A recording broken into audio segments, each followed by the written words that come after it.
buenos días, señor ministro David Alfaro, a todos los presentes por participar en esta mesa redonda. Hace algunos años, como parte de este proceso que ya tenemos varios, con Carlos, estuvimos también aquí. En ese entonces estaba Jaime Saavedra, ¿no? Y estaba el presidente Vizcarra en ese entonces, que era gobernador regional de Moquegua, ¿no? O sea que, así que esa puede ser una premonición, ¿no? Tenemos los tiempos un poco medidos, porque el ministro tiene una diligencia que cumplir muy importante, así que les voy a pedir que en cada intervención nos ajustemos a los tiempos establecidos. Para dar inicio a esta mesa, y por qué hacemos esta mesa de educación, que es un tema que por el bien del país ya está desde hace varios años en agenda, dejo en el uso de la palabra a Carlos Paredes. Gracias, buenos días a todos, señor ministro.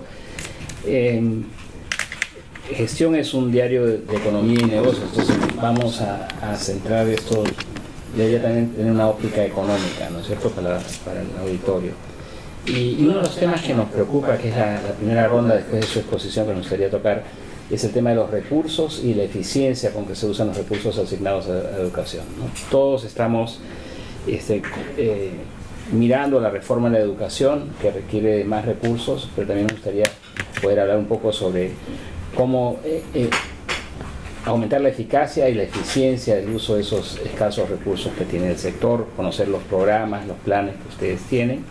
Un tema que no hemos tocado en las mesas anteriores es el de la educación técnica.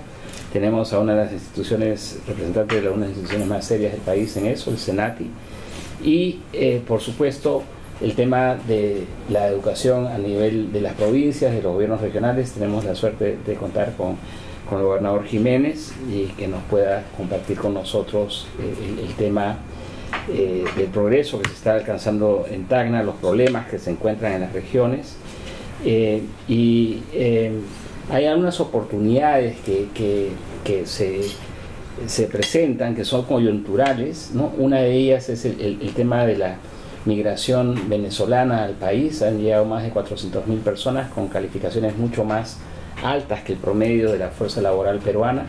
En una reciente conferencia que tuvimos con Marilú, ella señaló que de repente podría haber una oportunidad allí para el acompañamiento en la educación rural, porque hay dificultades en captar a profesionales peruanos para esos lugares. Entonces creo que tenemos una oportunidad de una conversación muy rica esta mañana, y sin más le paso el micro. Te explico un poco la mecánica. El ministro hará una presentación de cerca de 5 minutos y después cada uno de ustedes tendrá una intervención de 4 minutos. Después volverá a intervenir el ministro para hacer alguna acotación, comentario de sus intervenciones, y ustedes volverán a intervenir cerca de 1 o 2 minutos, ¿no?, también para hacer acotaciones. Son 3 ruedas, ¿no?, y creo que si nos ajustamos a los tiempos podemos cumplir lo que está previsto y el ministro acudir a su diligencia, que también es importante. Señor ministro. Muchas gracias, Julio. Gracias a todos los acá presentes por la compañía, por la grata compañía. Creo que este tipo de conversaciones nutren mucho las políticas educativas y nos van a ayudar siempre a mejorar. Voy a hacer uso de la prerrogativa de los 5 minutos para poder luego entrar a intercambio de ideas. Quería comentarles brevemente sobre la posición de la política educativa desde el liderazgo del presidente Vizcarra. Nosotros primero le estamos priorizando, ¿no?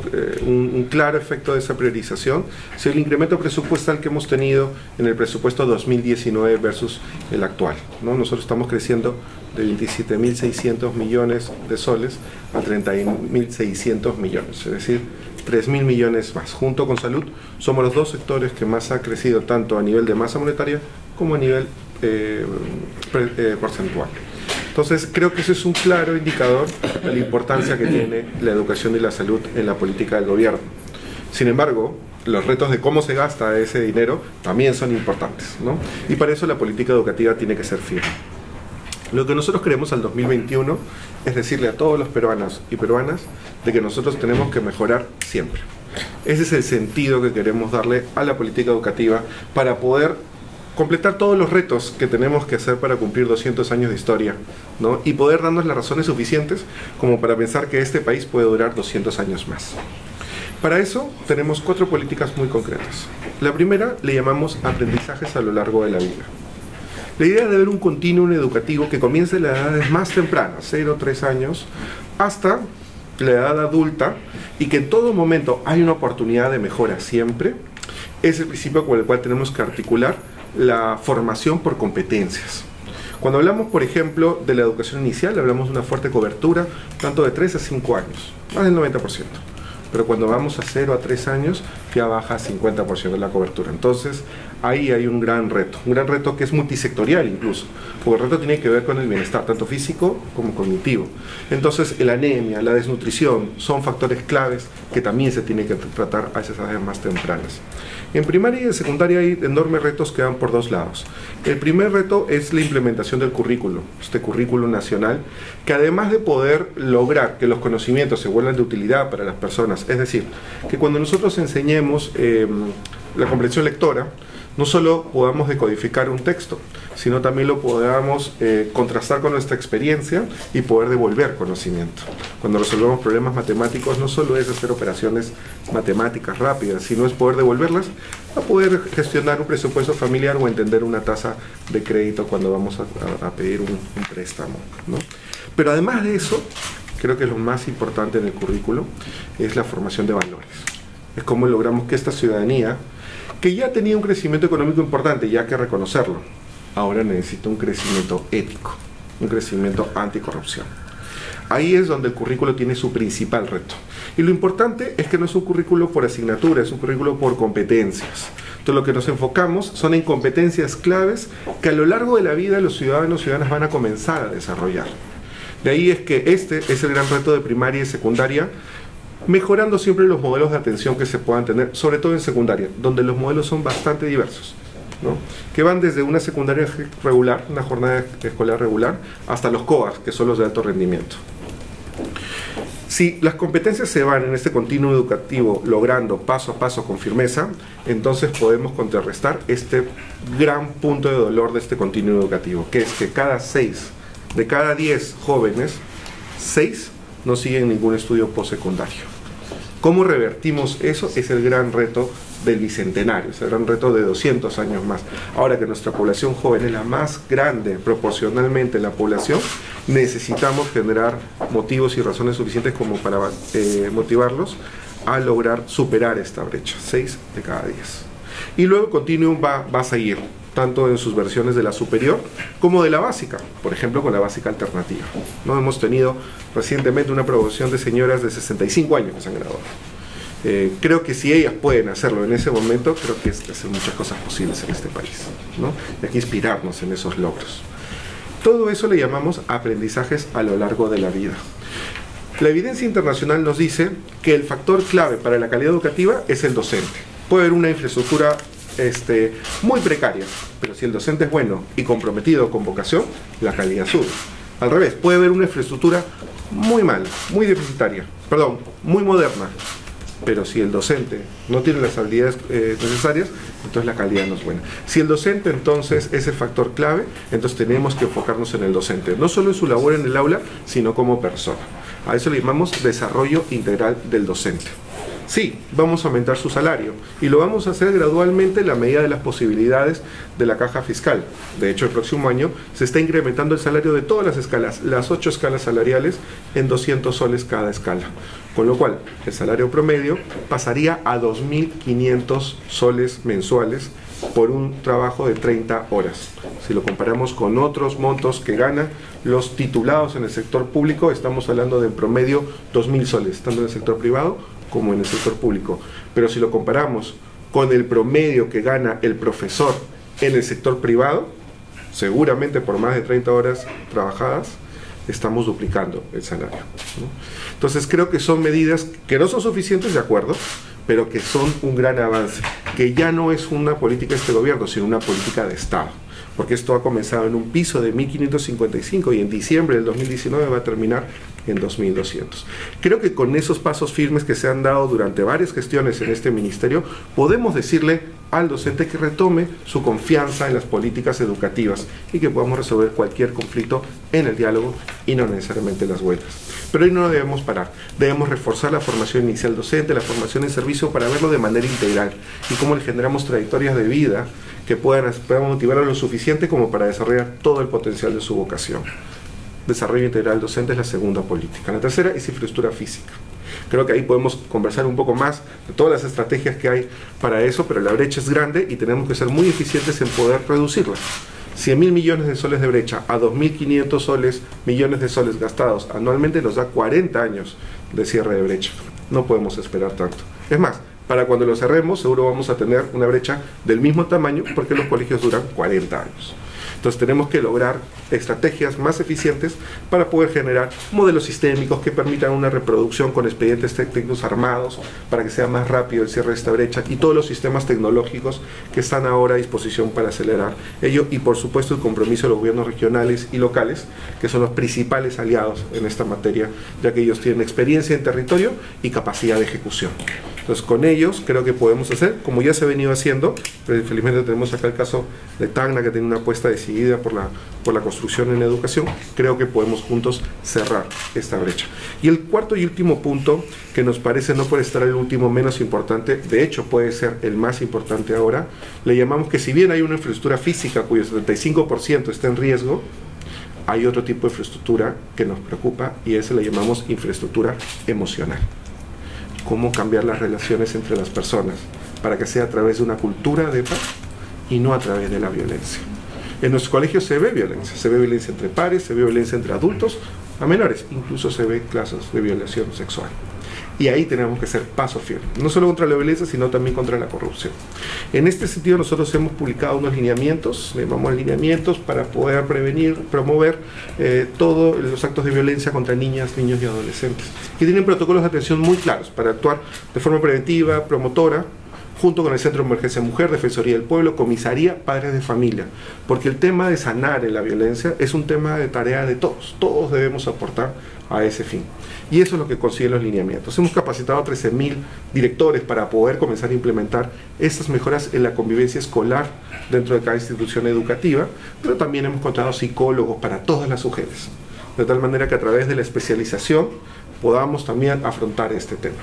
La infraestructura emocional entonces es el cuarto tema que nos preocupa y creemos que con estos 4 pilares vamos a poder mejorar 2 cosas. Uno, lograr el objetivo que al 2021, cuando podamos entregar la posta de este gobierno, podemos continuar la reforma educativa que ya se continuó, que ya se inició, poder consolidar los pasos que ya se dieron y dar pasos adicionales para poder decirle a todos los peruanos que en 200 años de historia hemos construido una república que tiene la capacidad de vivir 200 años más. Y segundo, las enormes brechas de desigualdad, sobre todo, poder afrontarlas con eficiencia y con estrategias que te hagan posible ver el futuro.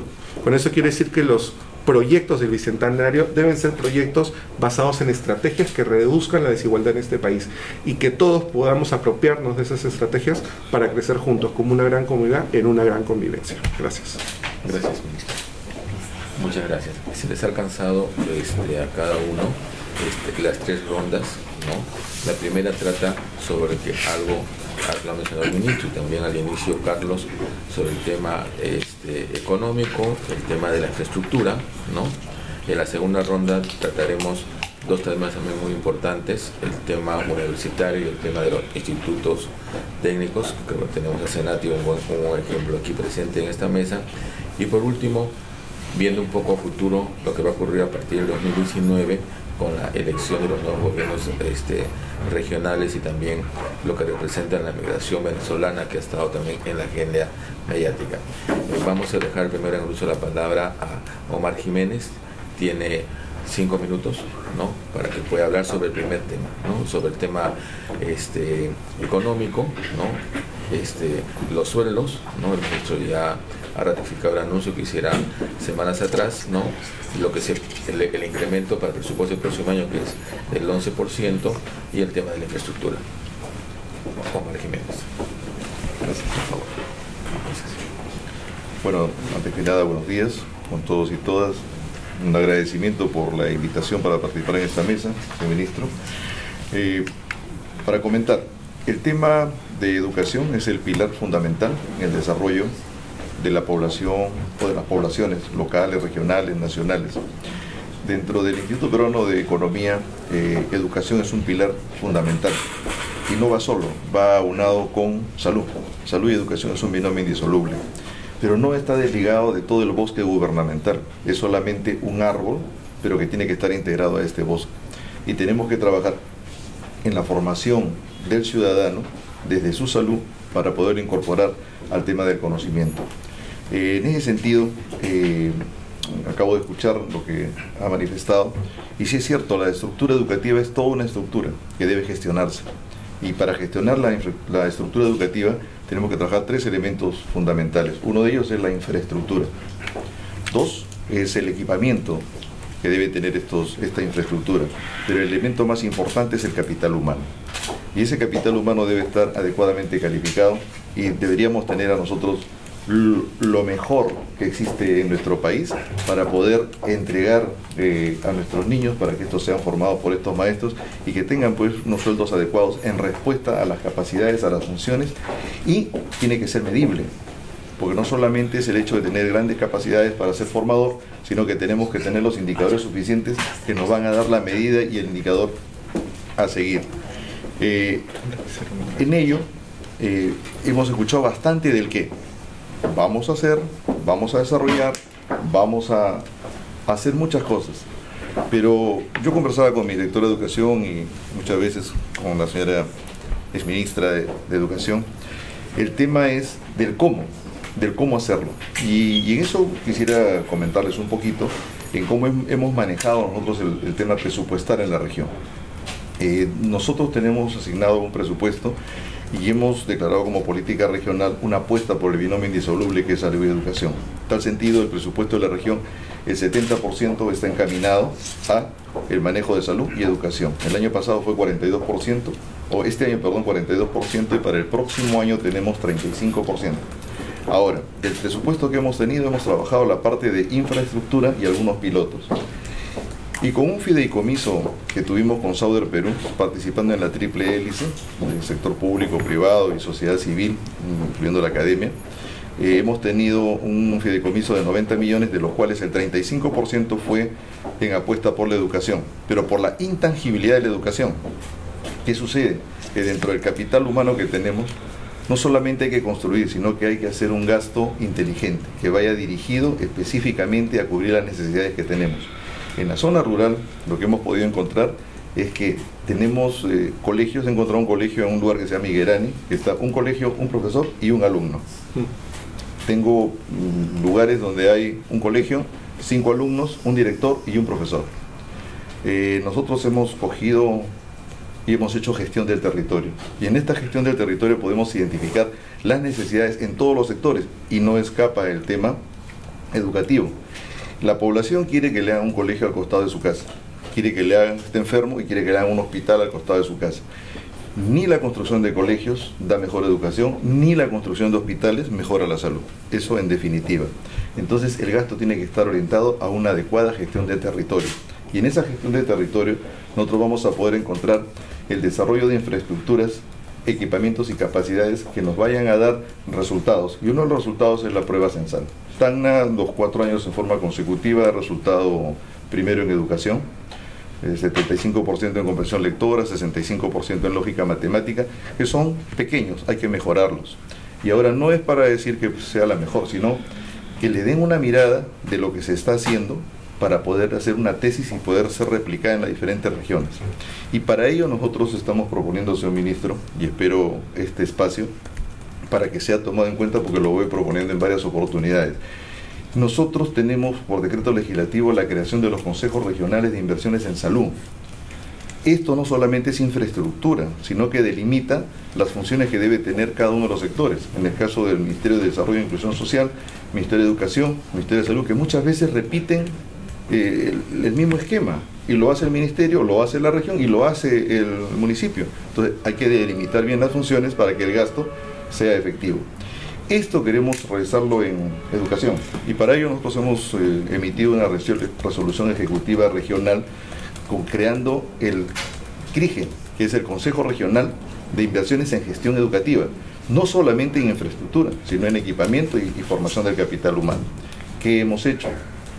Tenemos pilotos tanto en inicial, para poder hacer el trabajo de las aulas virtuales con pizarra y proyector interactivo, el uso de elementos de robótica para la primera infancia de 3 a 5 años. Tenemos un colegio, tenemos otro colegio en el piloto, el Colegio Miguel Grau, si no me equivoco, profesora, por favor me corrige.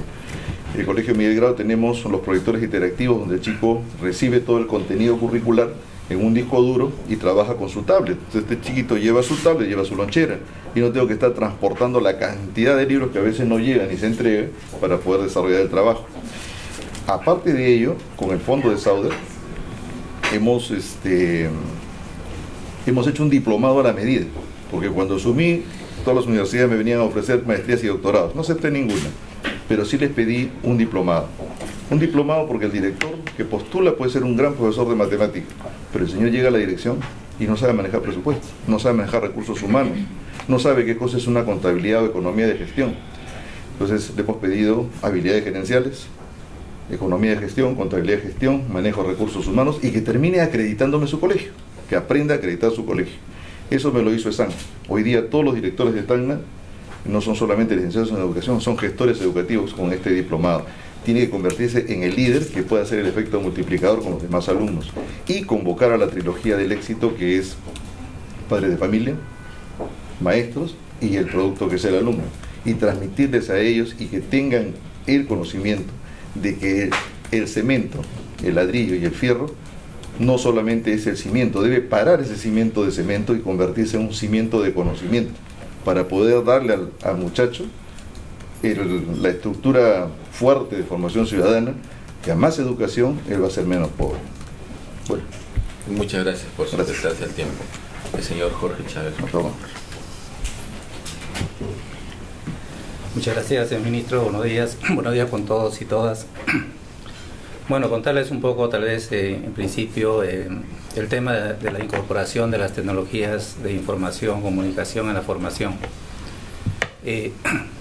Así como estamos trabajando con el tema de infraestructura física, desarrollo de las capacidades de las personas, también es importante incorporar las nuevas tecnologías de información y comunicación en los procesos formativos. Hoy en día está sucediendo una transformación muy importante de la economía en todos los sectores, y está asociado a esta incorporación. El sector de educación no es distinto, ¿no? Tenemos una gran brecha digital todavía en el país. Los alumnos millennials y los post-millennials están muy enfocados, utilizan mucho las tecnologías de información, y se requiere que progresivamente los docentes, ¿no?, las escuelas incorporen masivamente estas tecnologías que permiten eliminar las barreras, porque uno de los temas que se hablaba era de la educación a distancia antes, ¿no? Nosotros le decíamos educación sin distancias, porque las tecnologías de información justamente eliminan esas barreras de acceso que muchas veces imposibilita que pueda tener, digamos, cercanía la población alejada, ¿no es cierto?, de estas de los conocimientos que se van generando en todo el mundo. En nuestra experiencia particular en la institución, visualizamos una intensiva incorporación de tecnologías en todos los procesos de producción de las empresas, y está asociado a la automatización, a la mayor eficiencia de la producción, a la mayor productividad. Entonces, los jóvenes que vienen a nuestra institución todavía tienen grandes brechas en este campo, y eso les hace o les genera una restricción con respecto a su formación, a su continuidad formativa. Cuando hablamos de la formación a lo largo de toda la vida, nosotros lo tenemos muy claro en el Senati. Nosotros, cuando empezamos hace muchos años, iniciamos con una formación de adultos, y se calificaba a los trabajadores que no han tenido formación. En esa época no había una educación técnica como la que tenemos hoy. Entonces, la mayor parte de personas que trabajaban en las industrias eran personas que no habían tenido una formación técnica. Entonces, desde ahí iniciamos con un proceso de formación continua de adultos, posteriormente iniciamos con formación de jóvenes. Y hemos mantenido las dos líneas de acción.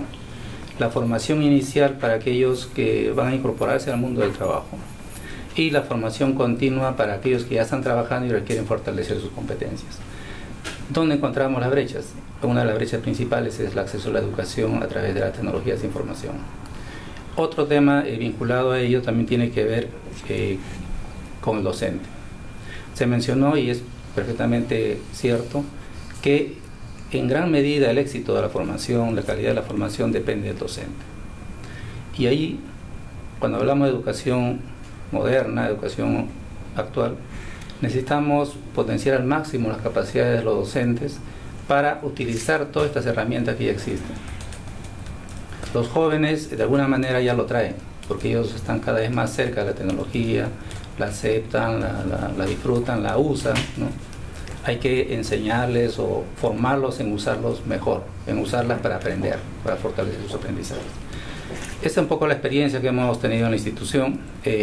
Cuando vemos las evaluaciones todavía tenemos grandes brechas, por ejemplo en temas de matemáticas, ¿no?, de ciencias básicas, en temas vinculados al lenguaje y comunicación, y eso limita bastante el desarrollo en el campo técnico. Nosotros nos dedicamos a la formación técnica y las tecnologías aplicadas requieren una base muy sólida de matemáticas, física, química, dibujo técnico y también de lenguaje y comunicación.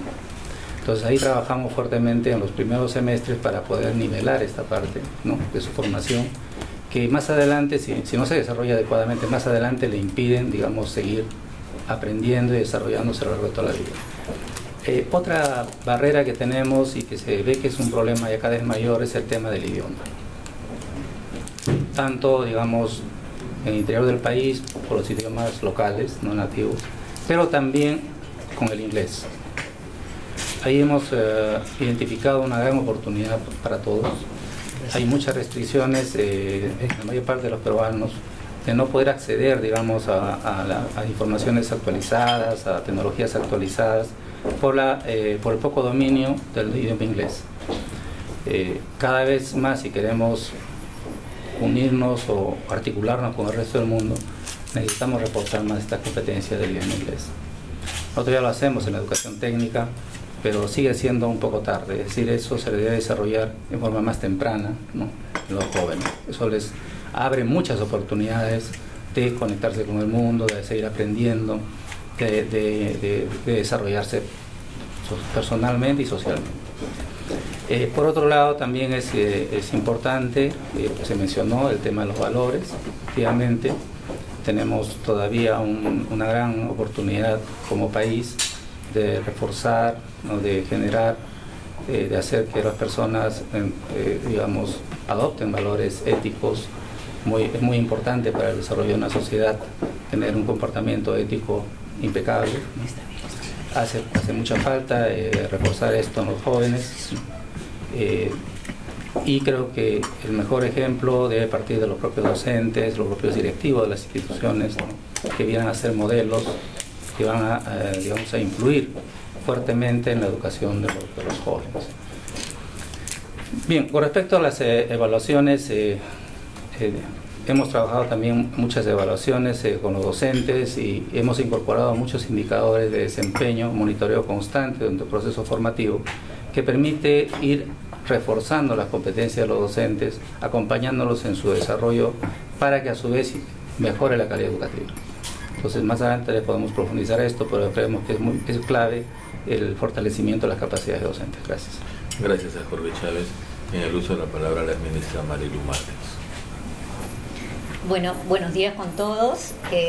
Señor ministro, muchas gracias por recibirnos en esta linda casa del Ministerio de Educación. La verdad que es un gusto escucharlo y escucharlo tan positivo, ¿no?, en momentos que sabemos que no son tan fáciles, y personalmente los conozco. Yo ahora me voy a dar ciertas licencias, ¿no?, ya desde donde estoy, para sí poder transparentar en el sentido de que hay necesidades muy grandes en educación y una de ellas es el presupuesto, ¿no? Si bien hay un incremento que usted está diciendo, tenemos una meta clara que era llegar al 6% del PBI y todavía no caminamos. Hace años no avanzamos esa meta. Entonces, yo sí creo que si es un sector priorizado para el gobierno, debe mostrarlo en sus políticas, ¿no?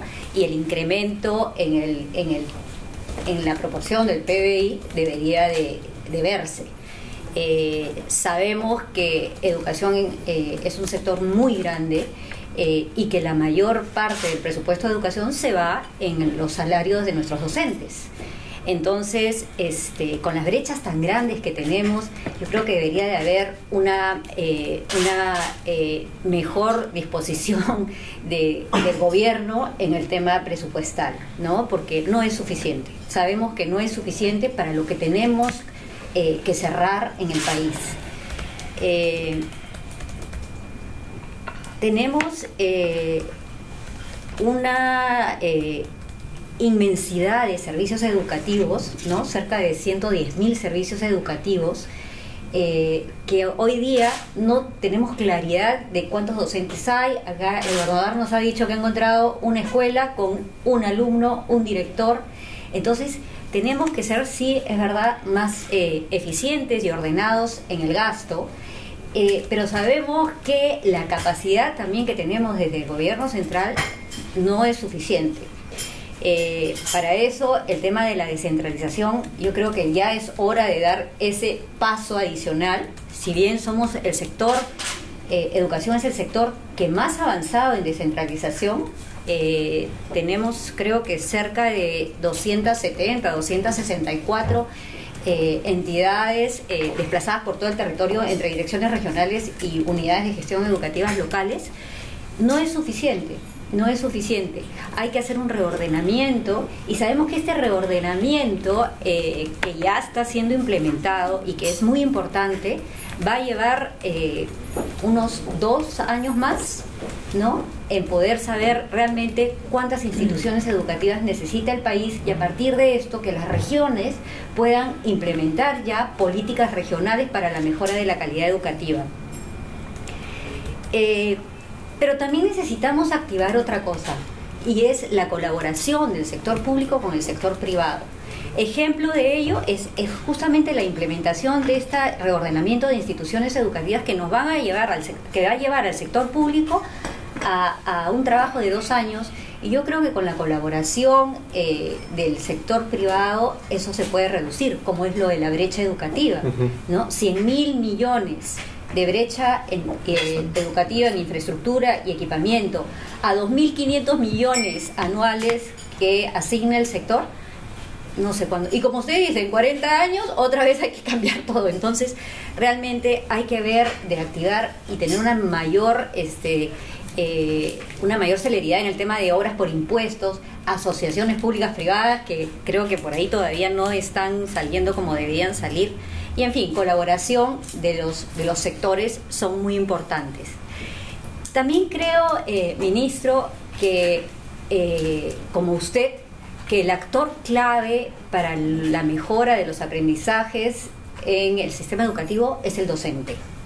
Es el mejor aliado que tiene el Ministerio de Educación para poder mejorar todas nuestras políticas, los logros de aprendizaje del centro de cualquier intervención que tenemos, que es el estudiante.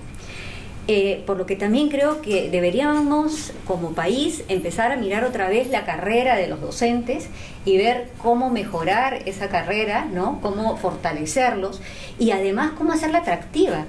Hoy día más del 45% o cerca a más del 45% de nuestros docentes son mayores de 50 años, ¿no? Y creo que solo el 10% es menor de 30 años.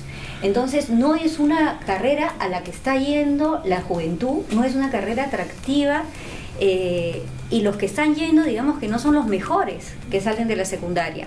Entonces sí requerimos mejorar la carrera, hacerla atractiva en tema de remuneración, por supuesto, pero también en tema de con qué cuenta el docente para poder realmente hacer que su trabajo logre los resultados que todos queremos.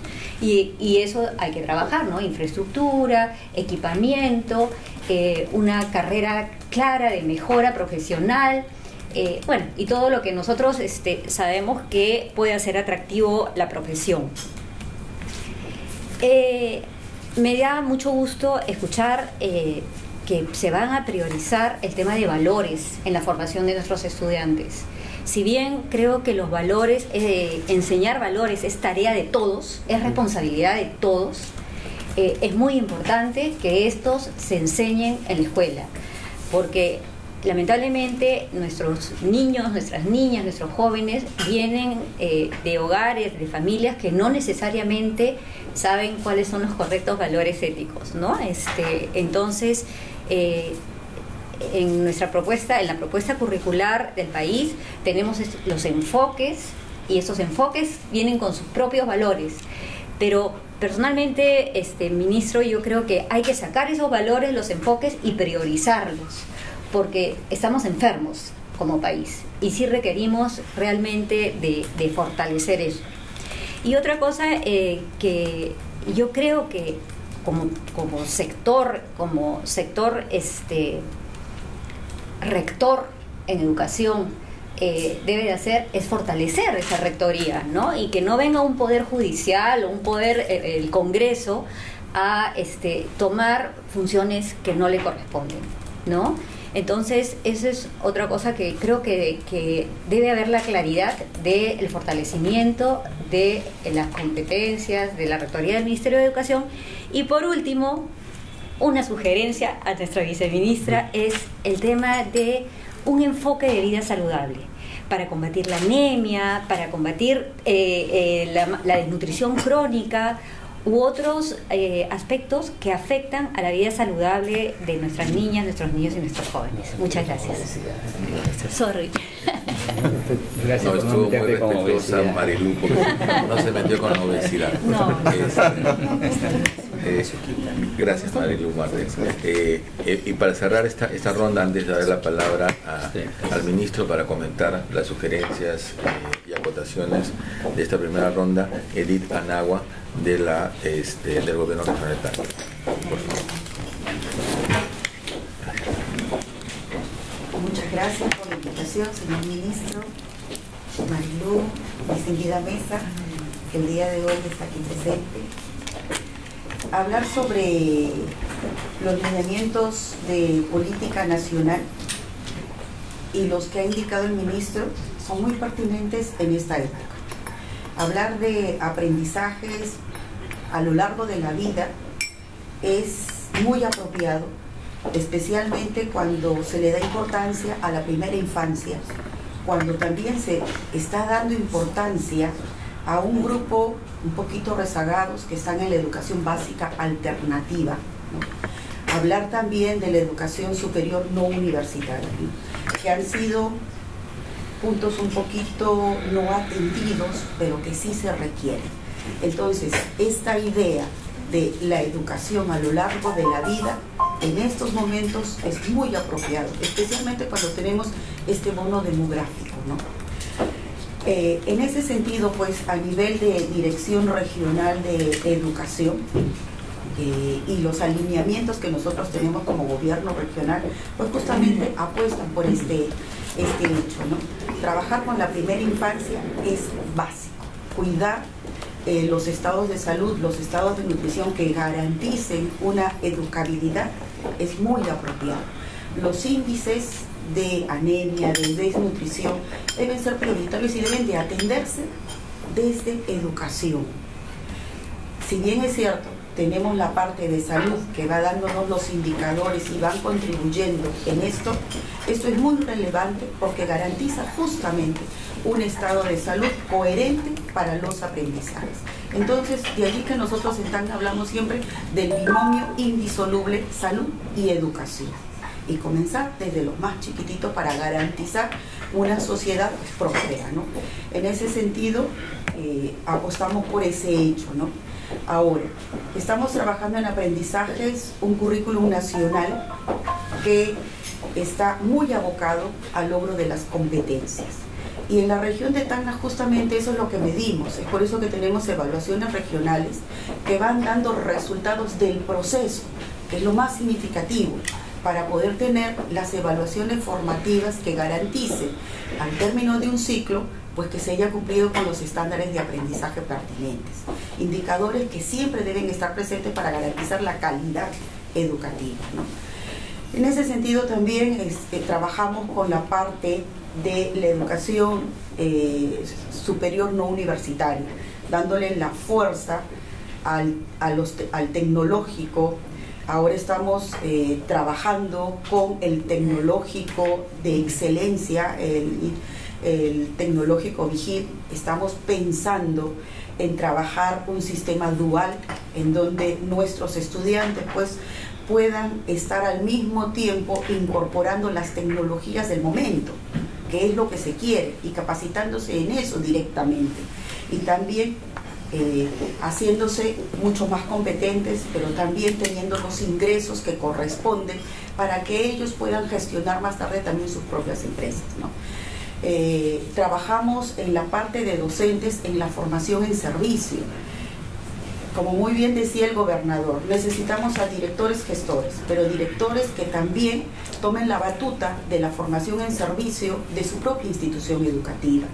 Sí requerimos de un sistema de información que vaya de alguna manera haciendo mucho más eficiente la parte de las capacitaciones, la parte de las competencias, un sistema que nos indique en dónde vamos en indicadores muy bajos en ese desarrollo de competencias y en donde estamos muy fortalecidos, de tal manera que los docentes muy fortalecidos puedan coadyuvar a que el resto de docentes pues también tengan ese mismo nivel y calidad, ¿no? Entonces apostamos por ese hecho en este material humano, y algo muy importante, incorporándole lo que está o aquellas habilidades que se requieren para el trabajo, ¿no? Como por ejemplo el que nuestros docentes sean capacitados en robótica, por ejemplo, ¿no? Que son habilidades que necesitarán estar incorporando desde ya en los estudiantes. Bueno, hablaría mucho, pero creo que ya el tiempo es el... Le han hecho varias sugerencias al ministro, así que después tendremos 2 minutos para que también ustedes puedan hacer la acotación. Solo me gustaría agregar a lo que ya se ha dicho un tema que esté en el punto que se ha tocado, pero cómo va esta evaluación censal de estudiantes que se está retomando, porque finalmente también de todos los temas que hemos hablado, algunos de ellos muy vinculados a la infraestructura, hay que también saber cómo va progresando la reforma, ¿no? En términos de contenido. Señor ministro. Muchas gracias. Creo que todas las sugerencias son sumamente pertinentes y creo que ayudan mucho a fortalecer desde miradas objetivas y conocedoras la política educativa. Yo quisiera, más que ver sugerencia por sugerencia, ponerlos en el marco de los pilares que estamos desarrollando, porque creo que algunas incluso han dado mayor énfasis en puntos neurálgicos de la reforma, ¿no? Comenzamos por el tema de aprendizajes, y en el tema de aprendizajes quiero reforzar la idea del nuevo currículo. El nuevo currículo es un nuevo currículo que ha tardado bastante tiempo en cuajarse dentro del ministerio. Su publicación fue en diciembre del 2016, pero las primeras conversaciones o reflexiones comenzaron incluso en 2010, 2011. Entonces no es una improvisación dentro del sistema académico, es una revolución dentro del sistema académico. De ahí es que creo que es importante resaltar que si todo este proceso ha sido conducido por especialistas, pedagogos dentro del ministerio, pues debe recaer en ellos la responsabilidad de continuar este proceso, siempre escuchando y dialogando con todas las partes.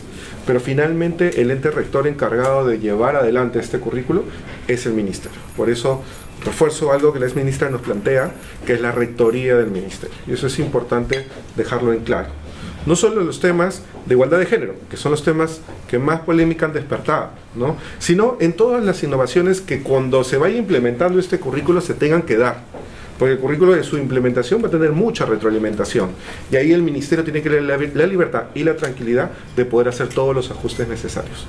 Ser una diferencia ideológica y tampoco política, ¿no? Es necesario también que nosotros tengamos esa tranquilidad, esa transparencia para poder hablar de todos los hechos, sobre todo históricos, objetivos de nuestro país, para que los ciudadanos y ciudadanas puedan conocer la historia como pasó, puedan tomar una posición en libertad, la que mejor crean conveniente. Pero lo importante es que cuando conversen de esa posición con otra persona que puede tener una posición contraria, sepan hacerlo en una cultura de paz, en el diálogo y no a través de la violencia. Cuando eso suceda, la finalidad educativa se habrá cumplido. Y para eso necesitamos tener la rectoría y la tranquilidad de implementar este currículo que, como comentamos y ha sido reforzado acá en la mesa, no solo debe ver las habilidades cognitivas de las personas, sino debe hablar de su formación de valores. Pero soy más específico cuando hablo de formación de valores: ciudadanía. O sea, cómo nosotros construimos un grupo de personas que apuesten por un proyecto país, que sean lo suficientemente empáticos entre nosotros como para poder entender la afectación y la grave afectación que tiene la violencia y la corrupción en nuestra sociedad. Y a partir de esa empatía comenzar a eliminar esos actos perversos. Es ahí también donde radica el nuevo reto de la educación, y el currículo es una herramienta muy bondadosa para poder lograrlo. Y eso lo ato con lo último que menciona Julio, que es las evaluaciones censales, ¿no? Las evaluaciones censales se tienen que seguir tomando para continuar la serie que se ha estado dando. Yo ahí sí soy crítico de que el año pasado no se haya dado la evaluación censal, porque no permite ver dos cosas. Uno, corta la serie, ¿no? Y dos, no permite ver el efecto que tuvo la huelga sobre el aprendizaje. Y eso era bien importante como mecanismo de aprendizaje de la política misma, ¿no? De cómo podemos decirnos a todos cuántos lo que nosotros perdemos cuando se pierde el diálogo, cuando se pierde la confianza.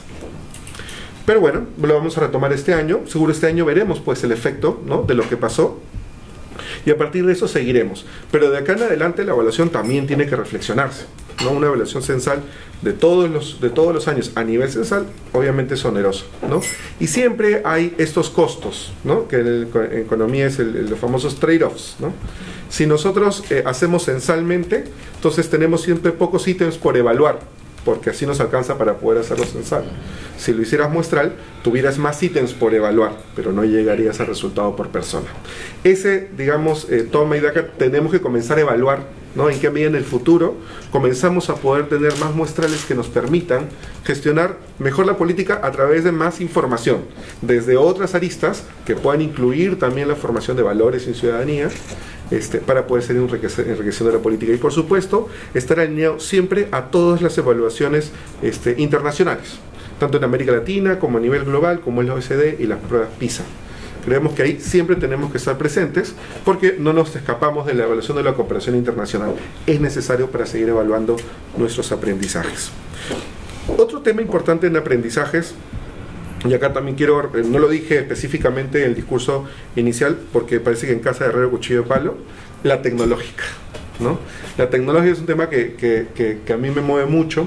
Creo que es, dentro de los aprendizajes de la vida, es una gran estrategia porque permite en menos tiempo y con habilidades más específicas poder darle las suficientes competencias a los jóvenes para insertarse en un trabajo digno y productivo. Cuando uno sale de la secundaria, 6 de cada 10 no siguen ningún estudio postsecundario.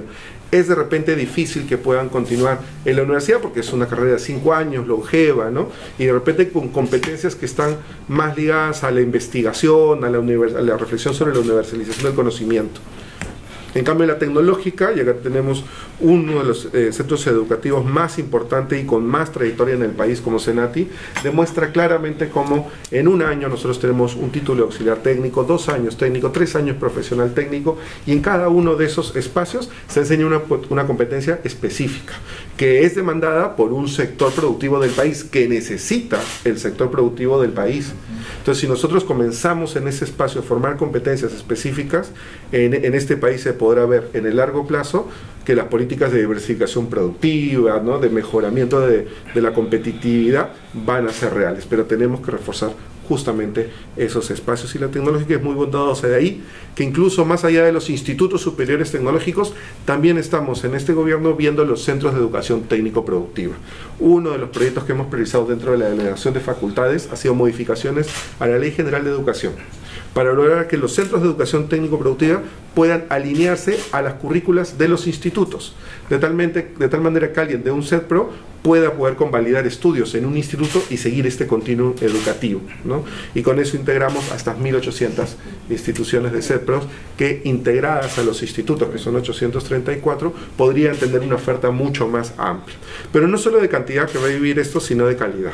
Por eso es importante otro tipo de intervenciones, que es más allá de reforzar las relaciones y lo que podemos aprender de experiencias como la de Senati y de otros actores del sector privado que han logrado muchos avances en estos años, es que nosotros también podamos fortalecer nuestra oferta pública. Y nuestra oferta pública pasa porque nosotros tenemos más de 400 institutos públicos. Pues para poder priorizar y enfocarnos en calidad, estamos eligiendo a uno por región. Uno por región que se llame un instituto de excelencia. Y la idea es que al 2021 podamos lograr que esos institutos tengan mejor gestión docente, mejor gestión institucional, y al menos haber iniciado su mejor en infraestructura y en equipamiento, y con eso darle más y carreras pertinentes, ¿no? Y puedan contar con esas carreras que más se demanda en el sector productivo. Ya tenemos elegido uno en Tacna, González Vigil, ¿no? que por ejemplo tiene la carrera de agricultura, ¿no? Que es una carrera que pocos demandan en nuestros jóvenes. No quieren estudiar agricultura, quieren estudiar otras cosas, pero las otras cosas que están en el top de las barreras, que son administración, enfermería, contabilidad, informática, que son también necesarias en la sociedad, no necesariamente tienen una demanda productiva como la puede tener la agricultura tecnificada, ¿no? Entonces ahí también hay un gran reto de cómo comenzamos a mover a los jóvenes con mejor vocación para que puedan apostar por lo más rentable de sus carreras. Paso a hablar entonces de este continuo educativo con el factor inicial, que es el docente, y creo que acá todos estamos de acuerdo con que acá el clave es el docente y cómo tenemos que ayudarlo a gestionar trayectoria. Quizás en hay dos puntos acá que se han tocado que son neurálgicos en el tema docente.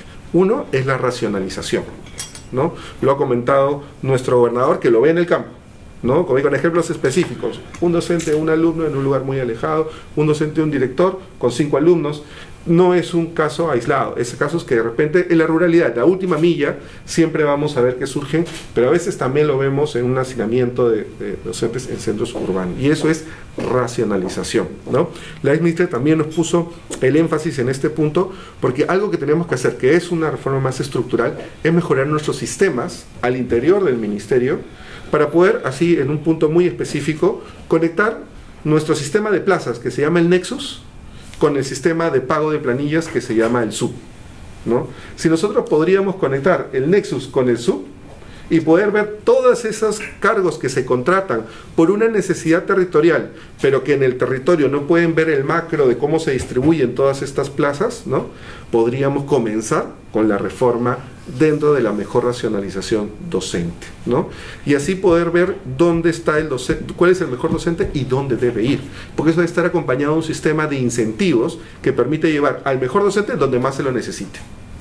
Por ejemplo, ruralidad, BRAEN, zonas de frontera, podrían ser espacios en donde los aprendizajes podrían incrementar más si se tiene un buen docente. Entonces, ¿cómo llevamos ese mejor docente a ese espacio? Ese es el reto de cómo reestructuramos todo este proceso, y estoy seguro que vamos a encontrar más eficiencia en el gasto si logramos cerrar esa brecha entre Nexus y SUB. En el caso de infraestructura, esto es tarea de todos. La infraestructura física, tanto la emocional, por supuesto, pero física, esto es tarea de todos. Estos 100.000 millones a 2.500 anuales no nos van a llevar a ningún lado, ¿no? Entonces necesitamos el concurso del gobierno regional, local, provincial y local. Todos tienen que apostar por este cierre de brechas, pero también del sector privado, ¿no? Todas las aristas se tienen que abrir. Entonces, lo que estamos haciendo acá de manera muy puntual es que estamos primero conociendo mejor las experiencias buenas de los gobiernos regionales que han logrado avanzar en esta materia, ¿no?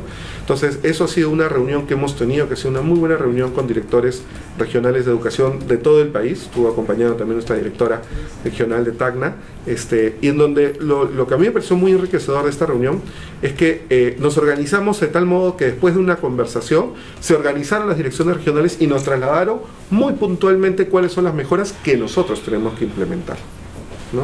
A mí me gustó mucho este proceso porque yo sentí que estamos empoderando más bien al territorio para que nos diga cómo mejorar la política.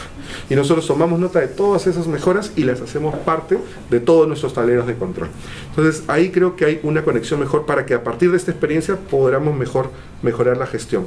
Pero acá lo importante es que esta brecha la tenemos que asumir con dos estrategias. La primera estrategia, que la llamo músculo, es más presupuesto, ¿no? Necesitamos más presupuesto, más personas, más gente contribuyendo al cierre de esta brecha. Pero la otra es cabeza, ¿no? Tenemos que tener mejor estrategia. Entonces, por ejemplo, la reconstrucción con cambios es un bonito ejemplo de esto.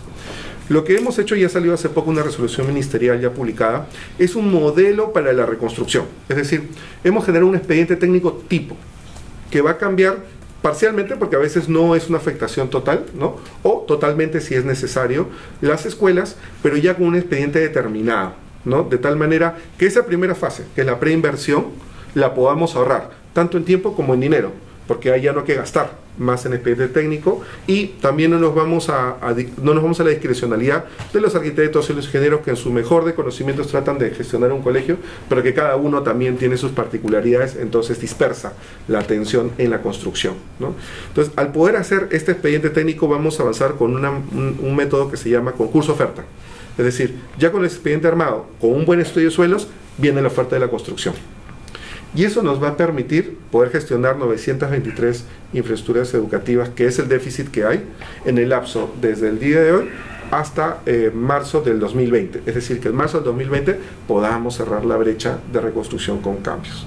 Lo mismo, la misma idea la quisiéramos plantear para todo el país. Es decir, un modelo sistémico de colegio, que tenga las condiciones indispensables para poder continuar con el servicio educativo, pero la durabilidad y sobre todo la acogida.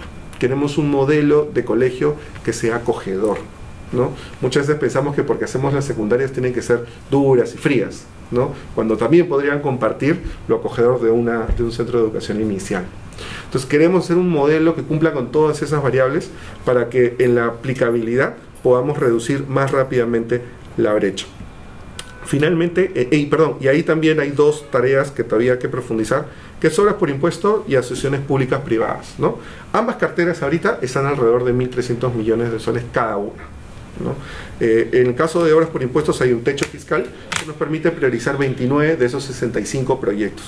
Esos 29 ya han dado resultados buenos. El Santa Cruz de Ica es un colegio que hemos inaugurado hace poco, es la primera obra por impuestos que se ha logrado para colegios a través del gobierno nacional, y es un colegio realmente competitivo, ¿no? Es un colegio con todas las características de gente que se ha dedicado a hacer un colegio en conjunto, ¿no? Porque lo bueno también de esa metodología es que el privado cuida su marca, cuida su reputación, entonces se encarga de hacerlo muy bien, ¿no? Entonces sí, un excelente ejemplo, y hemos puesto la primera piedra del COAR Piura para hacerlo con el BCP y con COSAPE.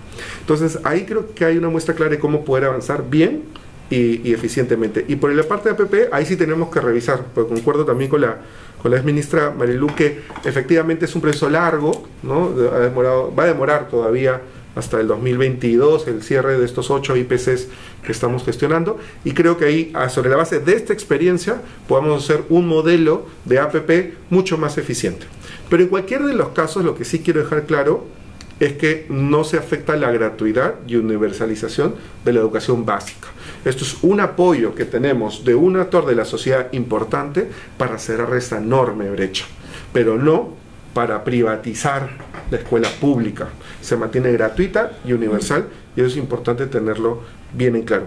Y finalmente, el tema de valores creo que viene por el lado en general, y miren, lo han reconocido todos en la mesa, ¿no? Es lo que nuestra sociedad está faltando. Ese es el gran déficit, el gran reto que tenemos al cumplimiento de este bicentenario, ¿no? Y esa es una tarea de todos. Creo que todos tenemos que dar el ejemplo, todas las instituciones públicas, el Poder Judicial, el Congreso, nosotros tenemos que dar fe pública de probidad, de transparencia, ¿no? De ahí esta política también de nuestro presidente Vizcarra de ser firme frente a la corrupción, ¿no? Y denunciarla y decirla como es. Este es el momento. Y qué mejor ahora, puertas de nuestro bicentenario, para todos hacernos fuertes en esa idea, y a partir de esa fuerza comenzar el real cambio del país que nuestros ciudadanos y ciudadanas quieren. Gracias. Gracias, ministro. Vamos a pasar a la segunda ronda. pero le vamos a dar 6 minutos, cosa que por lo menos 1 minuto, 2 minutos puedan hacer alguna acotación a lo que el ministro también ha comentado. En esta segunda ronda, el tema, tal como lo tienen ustedes en sus carpetas, es la educación superior, ¿no? Un punto importante que será seguro materia de la próxima intervención del ministro es esta meta de tener 26 institutos de excelencia, ¿no? Entonces creo que quizás Tacna nos pueda comentar. Y otra cosa que es preocupante, ¿no? Por ejemplo, de las universidades públicas, hay un número cerca de 15 que apenas han ejecutado el 10% de su presupuesto de inversión, ¿no? Y hay varias universidades que están en regiones que tienen recursos extractivos, ¿no? Que han ejecutado menos del 20% de su extracción, de su presupuesto de inversión. Y entonces no solamente es un tema de recursos, ¿no? Ya que hemos estado hablando de recursos, sino también de gestión, y eso creo que teniendo aquí presente al gobernador regional de Tacna, que tiene también esos recursos, ¿no? También sería importante escuchar, y también la labor de Senati, porque otro de los temas que queremos hacer hincapié en esta segunda ronda es el tema de los institutos de educación superior, y creo que Senati tiene muchas cosas que decir. Gobernador. Quise hacer una preguntita, sí, nada más, una acotación. Usted habló del tema del fideicomiso con Southern, y Tacna es evidentemente una región minera con canon, y de repente y son el primer puesto en logros educativos. La pregunta es si es replicable o cuán importante es el tema presupuestal versus el tema de la gestión que se ha comentado tanto acá, ¿no? O sea, el músculo frente a la cabeza que mencionó el ministro. Pero cuánto más músculo o cuánto de su músculo proviene de ese tema minero. Bueno, yo creo que es pertinente este comentario, porque justamente durante estos 4 años trabajando ese fideicomiso, del cual hemos utilizado el 35% para el sector de educación, trabajando el intangible educativo, porque se ha trabajado la conversión de directores a gestores educativos, se ha trabajado darle a todos los colegios de Tacna el apoyo con robótica, igual o quizás un poquito mejor que los COAR, haber trabajado el Instituto de Medición de la Calidad, haber trabajado la Sinfónica de Tacna y la cobertura de los sombreros de ala ancha. No pudimos trabajar el tema de implantar el ajedrez en todos los colegios para la capacidad estratégica que deba desarrollar cada ciudadano, pero nuestra preocupación, señor ministro, es que estos 4 años ya se hizo. Ahora, esas políticas las hemos evaluado, tienen buen resultado, tienen buenos indicadores, ha cogido el primer lugar, se pone a disposición del ministerio para que esto sea continuado. Porque si tiene un indicador, ese indicador pues de repente puede mejorar, pero podemos hacer las estrategias necesarias a través del ente rector para que esto dé continuidad y esos indicadores sigan mejorando y se sigan aplicando estos modelos que hemos estado haciendo, que son positivos para el desarrollo. Y eso va a dar pues un sostenimiento para poder crear dentro de todo el contexto de gobierno regional la formación y sostenibilidad de ciudades. Ahora, Southern ya no va a dar otro fideicomiso de esa magnitud. Entonces nosotros tenemos que evaluar como ente rector para poder hacer un gasto efectivo que no es inmensamente grande, pero que sí va a ir directamente a ese músculo que estamos hablando, no solamente el músculo de fortaleza, de estructura, de infraestructura, sino a esa neurona de conocimiento que hace la compatibilidad y lógicamente que trabaja con el árbol de salud para poder tener una nutrición adecuada, una adecuada hemoglobina y no tener anemia y tener la fortaleza de estas interconexiones neuronales que le vayan a dar la suficiente capacidad a este alumno para la formación ciudadana. Y si ustedes le dan una mirada a esto, hemos hablado de la Sinfónica, hemos hablado de robótica, eso nos ha hecho hacer que Tacna sea considerado como territorio STEAM, en lo que corresponde a ciencia, tecnología, ingeniería, arte y matemática. ¿Y cuál es el objetivo que sea territorio STEAM? El objetivo es formar un ciudadano que sea ingeniero, formar un ciudadano que sea maestro, formar un ciudadano que sea un adecuado padre de familia, un técnico, pero lo que queremos es la formación ciudadana, e inclusive, yo le comentaba cuando cogimos el gobierno regional, me decía yo, profesora, nosotros queremos incorporar el curso de educación cívica en el colegio, para que esta persona tenga formación cívica, y cuando salga, él tenga la capacidad de dar un examen y tener la una autorización o un diploma o un certificado que le diga que está apto para ser ciudadano y pueda sacar su DNI.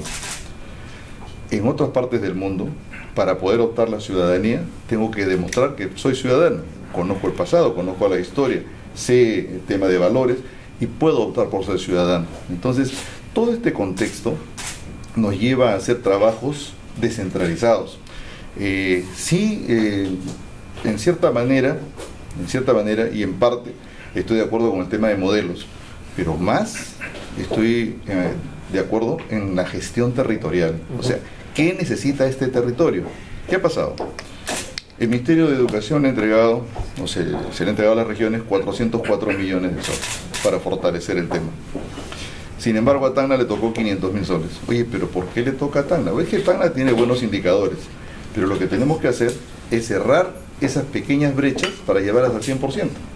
En infraestructura, nosotros tenemos más del 50% de instituciones educativas muy bien formadas. Trabajando todas llegamos a casi el 80%. Entonces la brecha es más pequeña comparado con la brecha de infraestructura de deficiencia que tenemos a nivel nacional, que llega a 78%. Instituciones educativas que tienen los 3 servicios básicos llegamos a 65%. En lo que es equipamiento llegamos a 87%. Entonces, ¿cuál es la sugerencia? Cerrar esa brecha y llevarla al 100%. De tal manera que tenemos cerrada la brecha en una región, replico la tesis en las demás regiones y le doy a cada una lo que requiere. Y eso nos conlleva a tener gasto efectivo. Con respecto al tema de la educación superior no universitaria, sí, pues estamos muy contentos con el tema de Vigil, porque estos chicos reciben unas carreras que gastamos bastante en el Estado, pero ellos no tienen una actividad productiva, salen al mercado y no son demandados. Entonces, con este tema de la educación dual y la visita que hemos tenido, la cosa cambia, porque estos tienen que ser incorporados al desarrollo local, regional.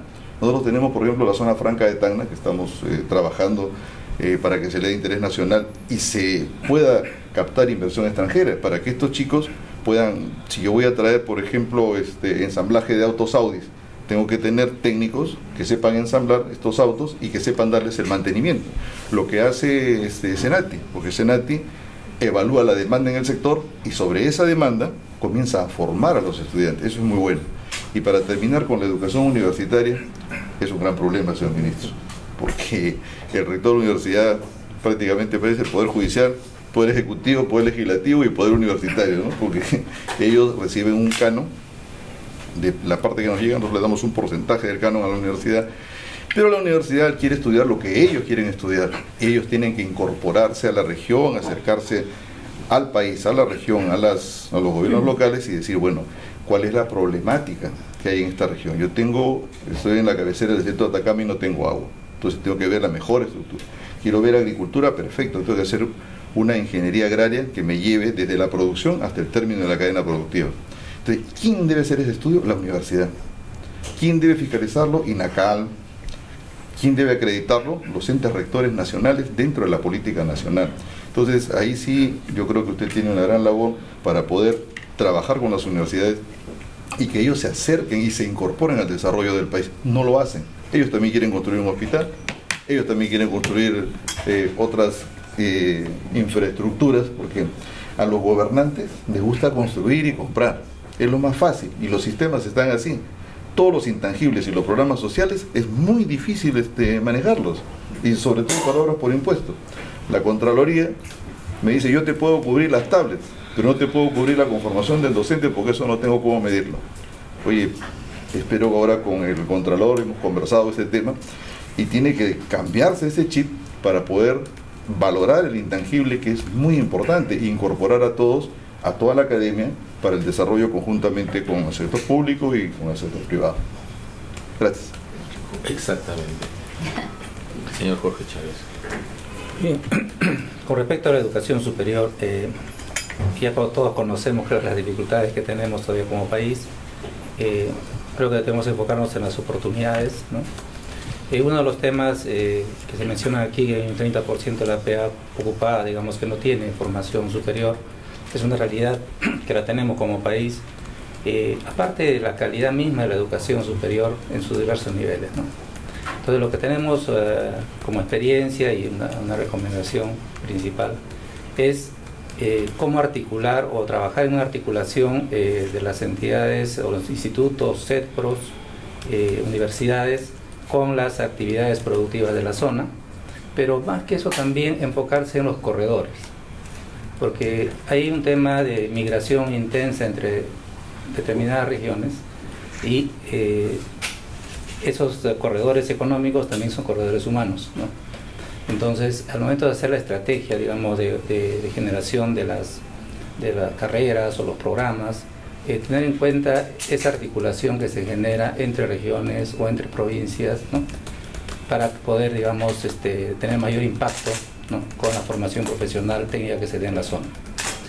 Por otro lado, propiciar de manera, digamos, muy clara la participación de las unidades productivas en los procesos de formación. Cuando se habla de formación dual, tenemos algo de experiencia con la formación dual, más de 40 años estamos en formación dual, encontramos que hay una gran oportunidad, pero también es un reto muy grande para las instituciones. ¿Cómo participan las unidades productivas? Siempre y cuando se responda a sus necesidades y las sugerencias o aportes que ellos den a la entidad educativa sean asumidas como parte de su quehacer. Si funciona de esa manera, las unidades productivas se acercan a las instituciones y trabajan en forma conjunta. Entonces, cuando se hablaba de fortalecimiento de capacidades de los directivos y los docentes, parte de ese fortalecimiento tiene que ser a desarrollar esa relación con el entorno, trascender a las murallas del centro y acercarse a las unidades productivas y empezar a gestionar, digamos, una relación que permita diseñar programas a la medida, que permita no solo la formación inicial, sino la formación continua de los que ya están trabajando en la actividad económica. No hablo de la industria específicamente, sino toda actividad productiva que tengamos en la región. Se hablaba de la agricultura, por ejemplo, en el caso de Tacna y en otros lugares del país. Cómo articular, por ejemplo, la educación con las necesidades del sector, ¿no? Tecnificación, ¿no? Del sector. Entonces, esa parte del cómo hacer es una tarea bien larga, ¿no? Nuestra experiencia es que se ha logrado, sí, pero con muchísimo esfuerzo. Y la clave de todo siempre ha sido la participación de los empleadores en las decisiones de lo que se dé en la institución educativa. Es decir, ellos participan activamente siempre y cuando respondan a sus necesidades. Por otro lado, existe también una altísima informalidad, ¿no?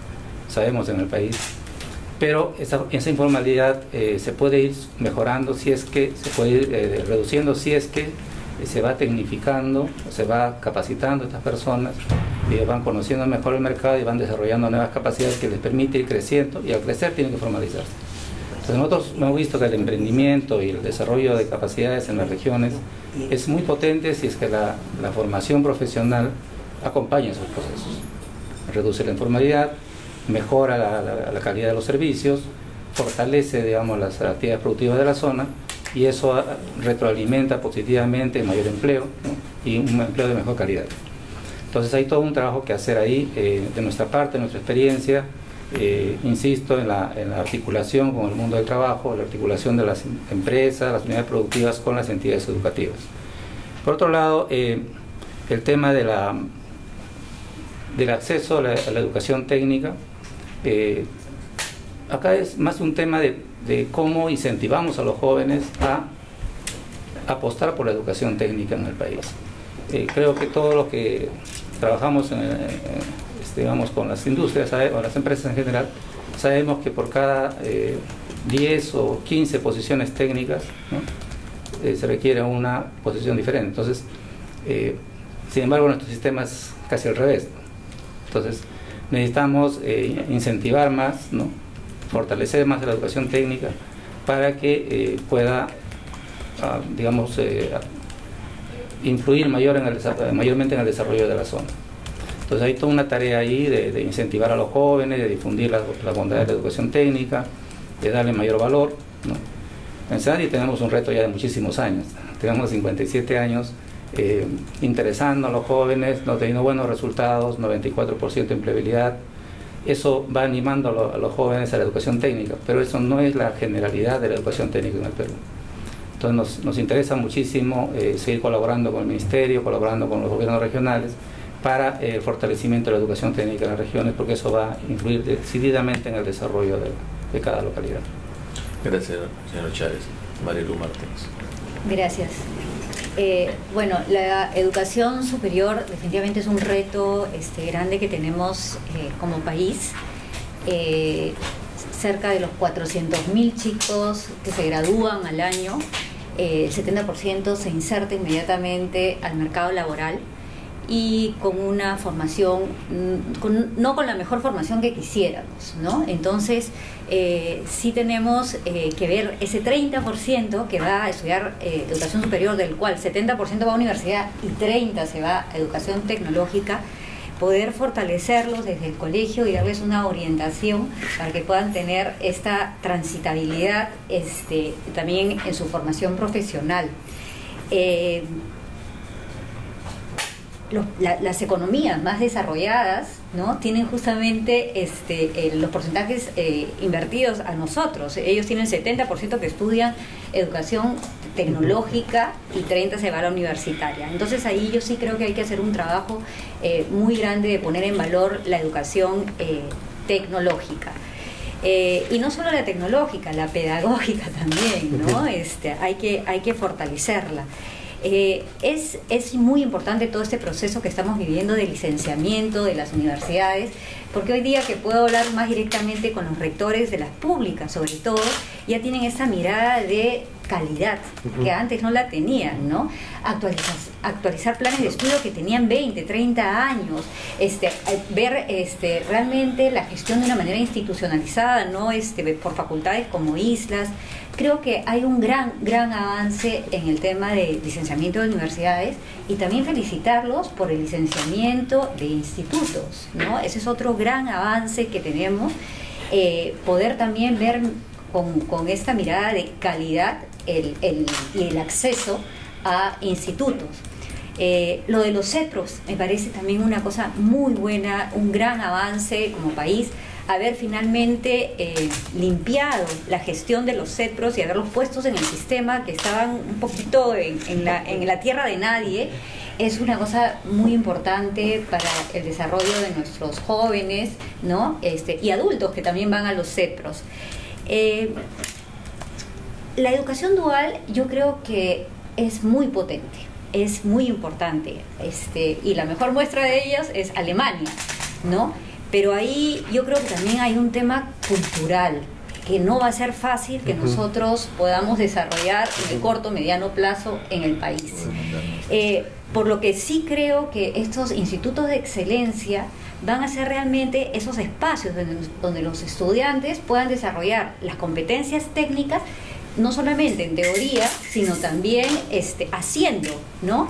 Entonces sí es muy importante estos IDEX, nuestros institutos de excelencia, porque son espacios donde pueden tener esta educación dual que quisiéramos con el sector productivo, pero no lo veo tan escalable al corto o mediano plazo. Sin embargo, hay que igual trabajar en ello. Y algo que sí quisiera tocar es la secundaria técnica.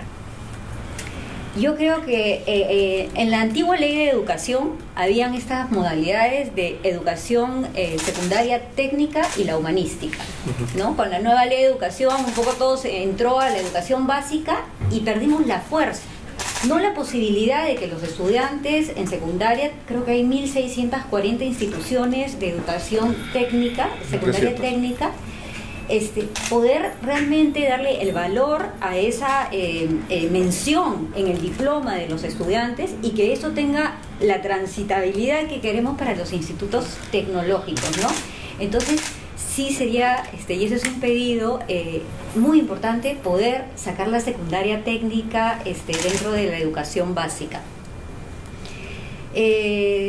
Bueno, y por otro lado también, así como hoy día tenemos un buen ejemplo de Tacna en el fortalecimiento de su educación superior, yo quisiera también un poquito mencionar, acabo de estar en Ayacucho, Ayacucho tiene la Universidad San Cristóbal de Huamanga, la cual he visitado al detalle, ¿no? Y he visto que además de lo que recibe el presupuesto, las transferencias, tienen ellos regalías por el tema del gas, ¿no?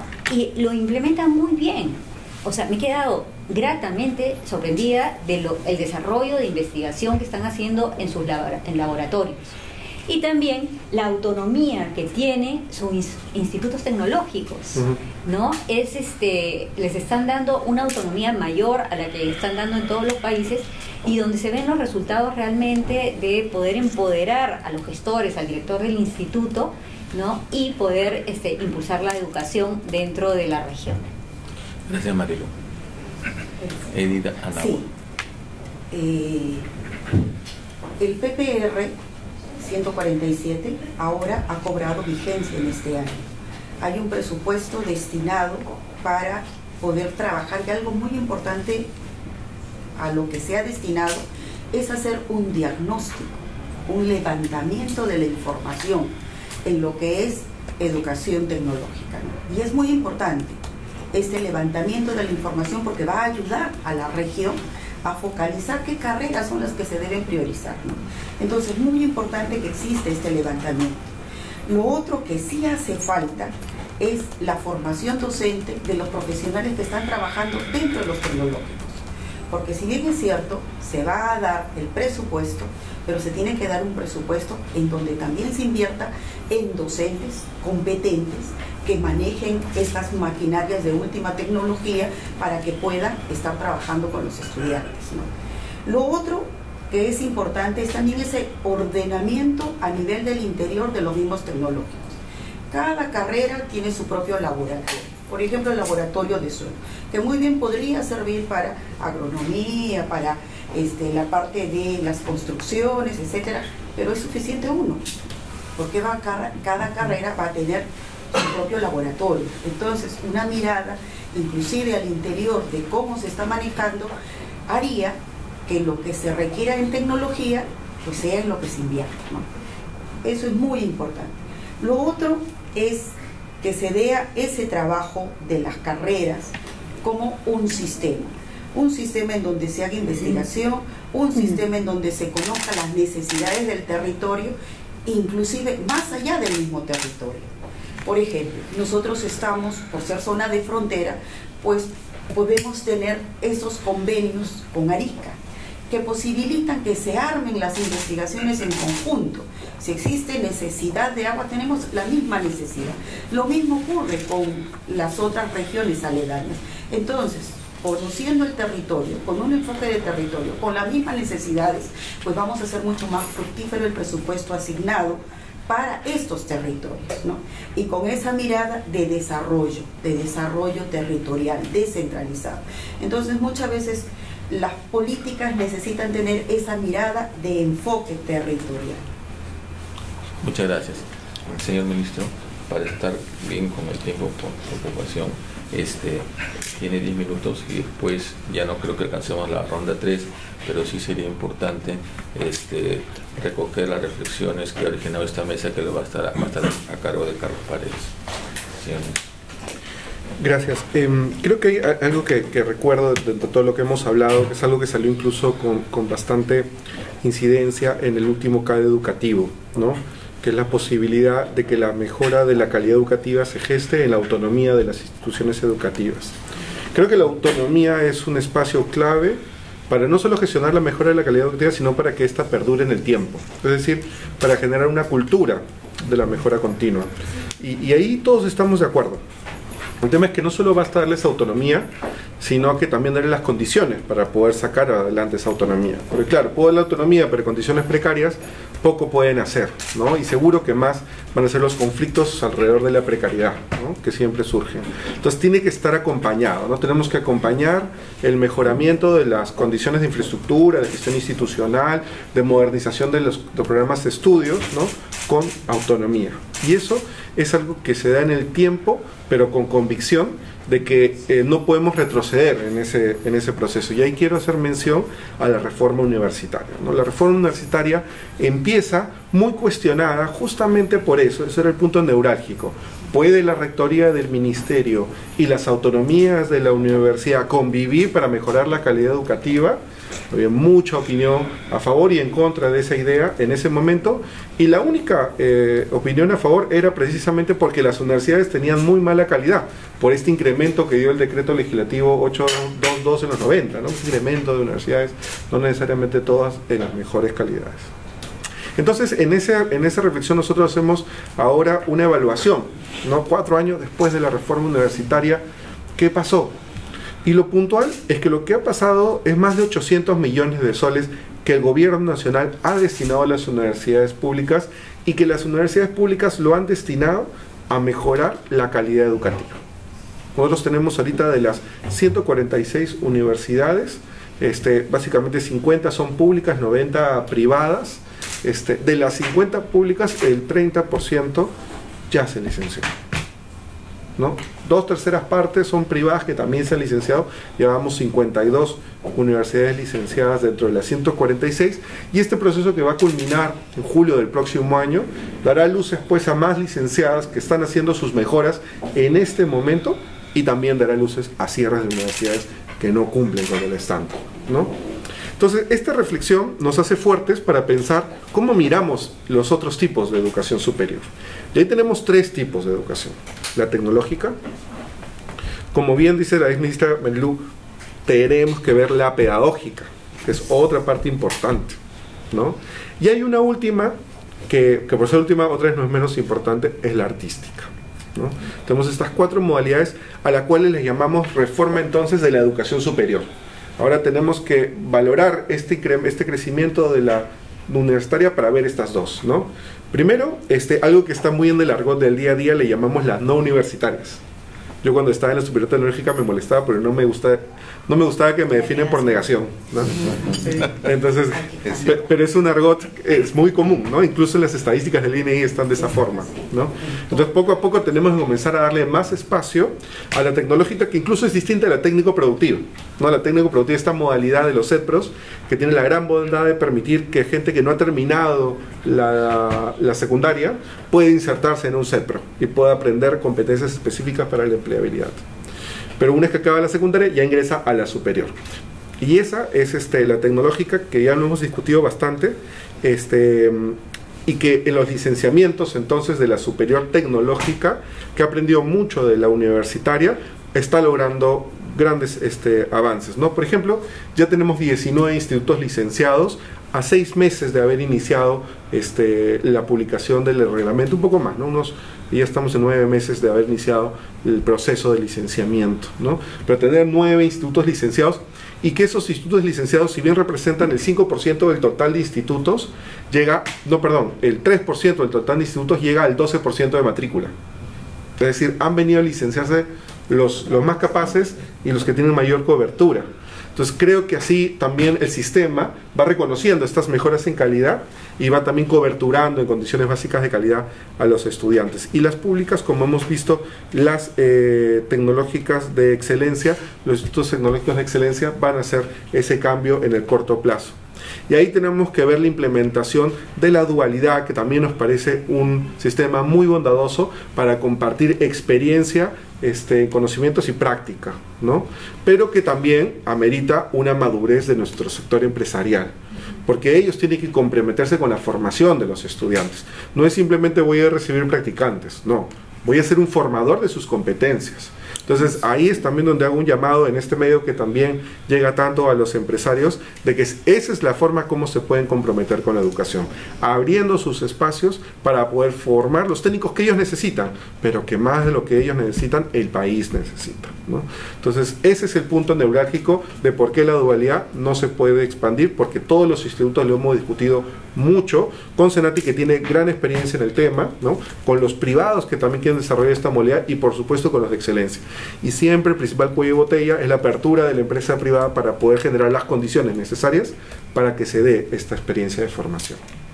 Entonces ahí podemos ir avanzando todos de la mano para poder gestionar mejor calidad educativa en la superior tecnológica. La pedagógica tiene que tener claro cuál es la trayectoria que queremos formar. Primero, queremos un docente que sepa enseñar por competencias, que es el gran reto del currículo nacional. Entonces tienen que aprender también por competencias. Entonces estamos innovando en la currícula de la educación superior pedagógica para poder volverla por competencias. Este no es un proceso de este mes o estos 2 meses, es un proceso que se ha venido reflexionando varios tiempos atrás para poder gestionar este gran cambio de la formación inicial docente. Y lo que nos queda entonces es la artística, para lo cual nosotros hemos tenido reuniones. En el caso de la artística hay muy pocas instituciones privadas de arte, casi el 90% de la matrícula y de la gestión es pública, ¿no? Y en verdad son pocas, ¿no? Son 36 escuelas de formación artística que están en algunas regiones, la mitad de regiones del país, y que lo que buscamos es que puedan mejorar sus condiciones para dar mejor condición básica de calidad, pero sobre todo fortalecerse en el modelo. La formación de un artista también tiene sus peculiaridades específicas, ¿no? Necesita mucha práctica, ¿no? Un músico necesita practicar, un actor escénico necesita pararse en la tabla desde el primer año. Y en esa posibilidad de seguir una especificidad, poder darle al país ese otro espacio que a veces lo estresamos, lo dejamos sin aire, ¿no? Que es nuestra capacidad de expresar nuestros sentimientos a través del arte, ¿no? Y humanizarnos y sensibilizarnos sobre la realidad y aceptar las críticas que el arte siempre nos da a nuestra condición social, ¿no? Y hasta esas críticas en esa forma bella que nos los dicen, ¿no? Para reflexionar sobre nosotros mismos. El arte tiene que tener un espacio. Con eso completaríamos entonces todos los espacios que nos daría paso a poder completar una reforma de la educación superior con miras al 2021, al menos dejar las condiciones básicas para que eso pueda seguir creciendo en el tiempo, con estos ánimos que hemos visto en las instituciones, que a partir del licenciamiento han logrado mejorar su propia calidad educativa y están motivados para hacerlo. Incluso en la autonomía de las universidades, que son a veces las más difíciles de gestionar, incluso ahí estamos viendo bastantes mejoras. Ya vamos por la universidad número 52 licenciada. Solo para cerrar un punto que se quedó ahí en el tintero acerca de la inversión en infraestructura, en la parte del músculo, ¿no?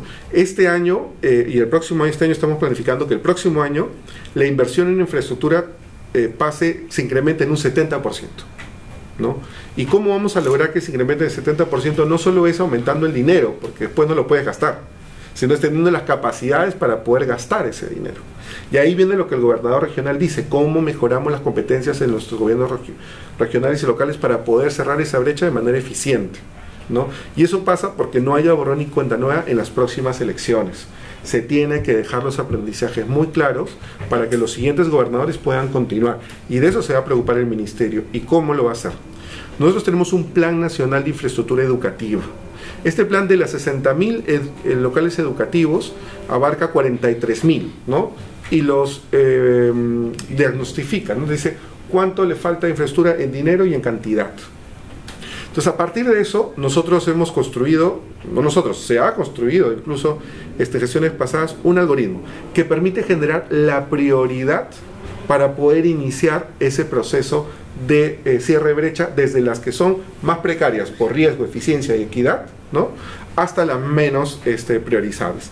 Con eso nosotros vamos a pasarle a cada uno de los gobiernos locales, regionales, la lista priorizada por cada territorio, de tal manera que ellos puedan reflexionar en su territorio mismo, puedan hacer los cambios que vean más pertinentes y en abril del próximo año poder actualizar los programas multianuales de inversiones, de tal manera que quede sentado en ese programa multianual de inversiones cuál es el cierre de brechas. Y ahí todos nos tenemos que disciplinar, tenemos que concentrarnos en cómo cerramos esa brecha de manera más eficiente sin distraernos de otras actividades. Por eso es que ha aumentado el presupuesto en toda la función de educación. Y este aumento de presupuesto incluso en su mayoría se va a las de continuidad, o sea, a las obras que ya están ahorita avanzando y que tienen que continuar el próximo año. Entonces todavía tenemos seguro un año más para ver proyectos nuevos dentro de este proceso. Yo creo que eso es básicamente. Gracias, ministro. Y bueno, como el ministro habló en su última intervención, hay que disciplinarnos y yo los felicito a todos ustedes porque se han disciplinado en el tiempo. Quiero cerrar esta mesa redonda con unas reflexiones, como había adelantado, de Carlos Paredes sobre lo que hemos escuchado, de lo que se viene haciendo y de lo que falta por hacer en esta ruta de la reforma educativa. Carlos. Gracias, Julio, gracias a todos. La verdad, muy complacido, satisfecho con la calidad de la conversación y de todos ustedes. Creo que yo me voy esperanzado y eso se los quiero comunicar. Pero esa palabra, comunicar, creo que es tremendamente importante para la política educativa y para cualquier política, ¿no es cierto?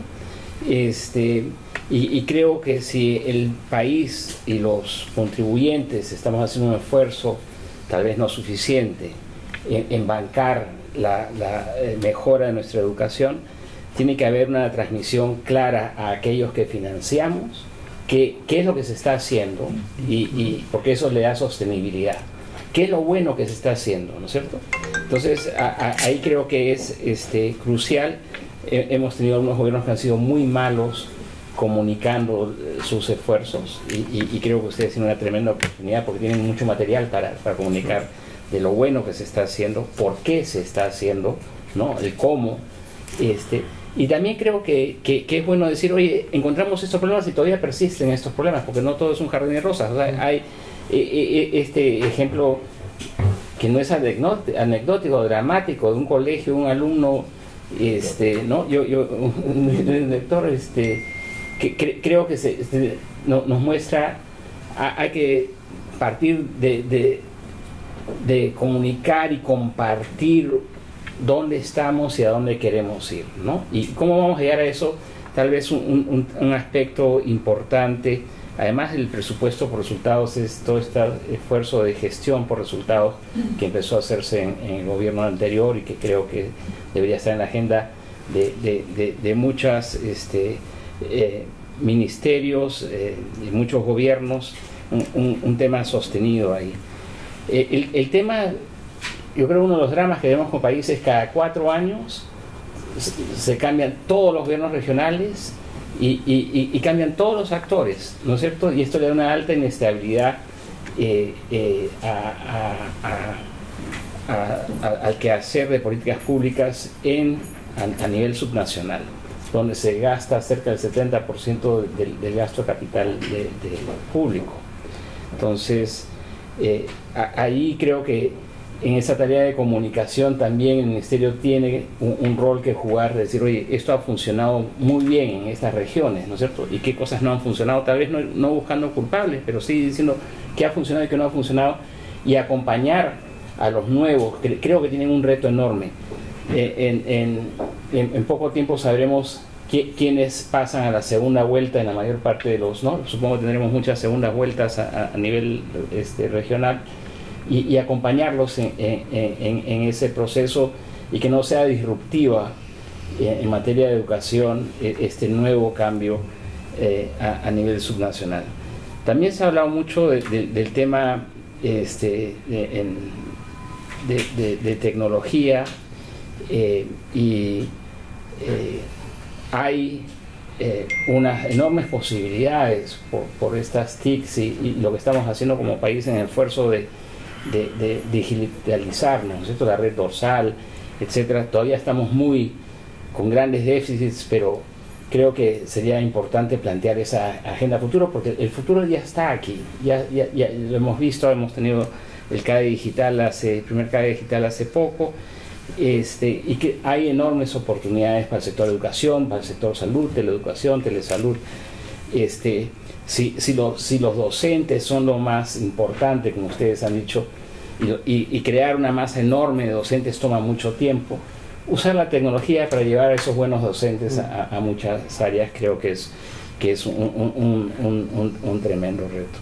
Bueno, yo sé que usted tiene temas importantes que atender, y nuevamente, señor ministro, muchas gracias, y a todos ustedes, señor gobernador, Marilú, Jorge, Edith, muchas gracias por estar con nosotros.